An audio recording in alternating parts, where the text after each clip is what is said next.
सुलोचना वासुकी नाग की पुत्री और लंका के राजा रावण के पुत्र मेघनाद की पत्नी थी। लक्ष्मण के साथ हुए एक भयंकर युद्ध में मेघनाद का वध हुआ। उसकी कटे हुए शीश को भगवान श्री राम के शिविर में लाया गया था।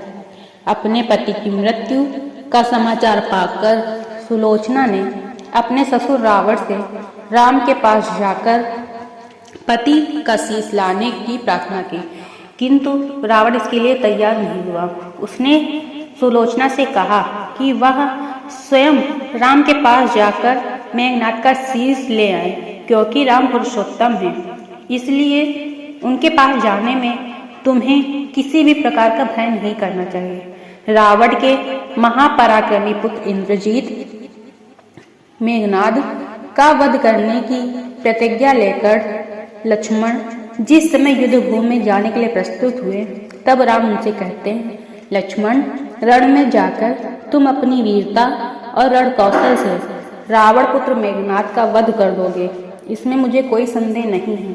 परंतु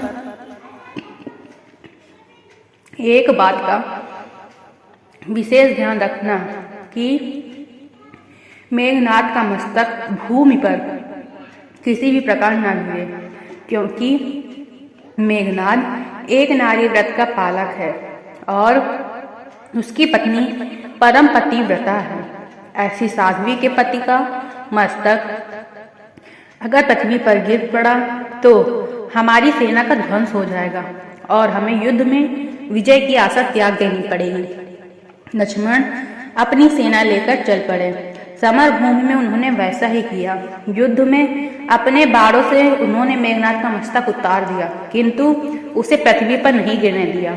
हनुमान उस मस्तक को रघुनंदन के पास ले आए। मेघनाद की दाहिनी भुजा आकाश में उठती हुई उसकी पत्नी सुलोचना के पास जाकर गिरी।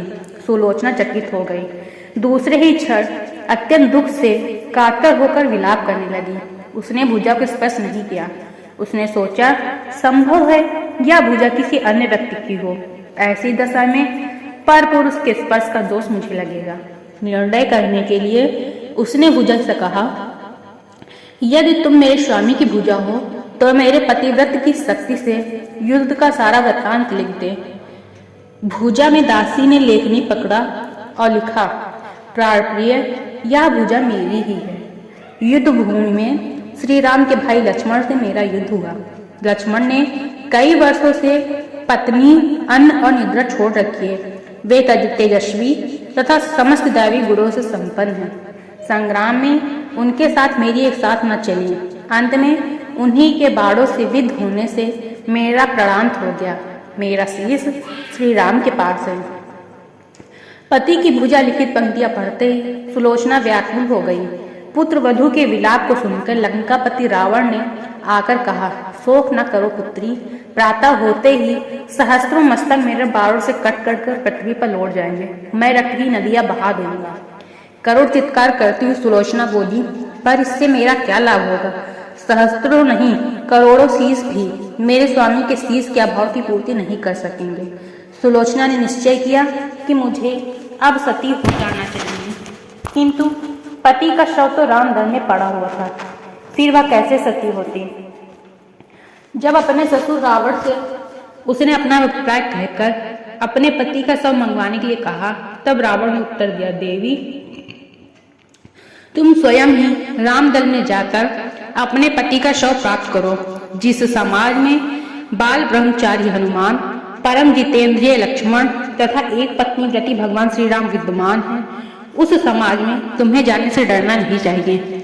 मुझे विश्वास है कि इन स्तुत्य महापुरुषों के द्वारा तुम निराश नहीं लौटाई जाओगी। सुलोचना के आने का समाचार सुनते ही श्री राम खड़े हो गए और स्वयं चलकर सुलोचना के पास आए और बोले, देवी, तुम्हारे पति विश्व के अन्यतम योद्धा पराक्रमी थे। उनमें बहुत से सद्गुण थे, किंतु विधि की लिखी को कौन बदल सकता है?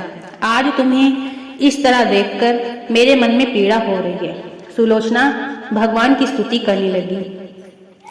श्री राम ने उसे बीच में टोकते हुए कहा, देवी, मुझे लज्जित ना करो। पतिव्रता की महिमा अपार है, उसकी शक्ति की तुलना नहीं है। मैं जानता हूँ कि तुम परम सती हो, तुम्हारे सतीत्व से तो विश्व भी थर्राता है। बताओ मैं तुम्हारी किस प्रकार सहायता करूं? सुलोचना ने अश्रुपूरित नयनों से प्रभु की ओर देखा और बोली, राघवेंद्र, मैं सती होने के लिए अपने पति का मस्तक लेने यहाँ आई हूँ। श्री राम ने शीघ्र ही ससम्मान मेघनाथ का शीश मंगवाया और सुलोचना को दे दिया। पति का छिन्न शीश देखते ही सुलोचना का हृदय अत्यधिक द्रवित हो गया। उसकी आंखें बड़े जोरों से बरसने लगी। रोते रोते उसने पास खड़े लक्ष्मण की ओर देखा और कहा, सुमित्रा नंदन, तुम भूल कर भी गर्व मत करना कि इनका वध मैंने किया है। मेरे स्वामी को धराशायी करने की शक्ति विश्व में किसी के पास नहीं थी। यह तो दो पतिव्रता नारियों का भाग्य था। आपकी पत्नी भी पतिव्रता है और मैं भी पति चरणों में अनुरक्ति रखने वाली उनकी अनन्य उपासिका हूँ। पर दुर्भाग्य से मेरे पति पतिव्रता नारी का अपहरण करने वाले पिता का अन्न खाते थे और उन्हीं के लिए युद्ध में उतरे थे। इसी से मेरे जीवन धन परलोक सिधारे। सभी योद्धा सुलोचना को राम शिविर में देखकर चकित थे। वे यह नहीं समझ पा रहे थे कि सुलोचना को यह कैसे पता चला कि उसके पति का शीश भगवान राम के पास है। जिज्ञासा शांत करने के लिए सुग्रीव ने पूछ ही लिया कि यह बात उन्हें कैसे ज्ञात हुई कि मेघनाथ का शीश श्री राम के शिविर में है। सुलोचना ने स्पष्टता से बता दिया, मेरे पति की भुजा युद्ध भूमि से उड़ती हुई मेरे पास चली गई थी। उसी ने लिखकर मुझे बताया है। व्यंग भरे शब्दों में सुग्रीव बोल उठे, निष्प्राण भुजा यदि लिख सकती है तो फिर यह कटा हुआ सिर हंस भी सकता है। श्री राम ने कहा, व्यर्थ बातें मत करो मित्र, पतिव्रता का महात्म्य को तुम नहीं जानते हैं। श्री राम की मुख कृति देखकर सुलोचना उनके भावों को समझ गई। उसने कहा, यदि मैं मन वचन और कर्म से पति को देवता मानती हूँ तो मेरे पति का यह निर्जीव मस्तक हंस उठे। सुलोचना की बात पूरी भी नहीं हुई कि कटा हुआ मस्तक जोरों से हंसने लगा। यह देखकर सभी दंग रह गए। सभी ने पतिव्रता सुलोचना को प्रणाम किया। सभी पतिव्रता की महिमा से परिचित हो गए थे। चलते समय सुलोचना ने श्री राम से प्रार्थना की, भगवान, आज मेरे पति के अंत्येष्टि क्रिया है और मैं उनके सहचरी उनसे मिलने जा रही हूँ, अतः आज युद्ध बंद रहे। श्री राम ने सुलोचना की प्रार्थना स्वीकार कर ली। सुलोचना पति का सिर लेकर वापस लंका आ गई। लंका में समुद्र के तट पर एक चंदन की चिता तैयार की गई। पति का शीश गोद में लेकर सुलोचना चिता पर बैठी और धधकती हुई अग्नि में कुछ ही क्षणों में सती हो गई।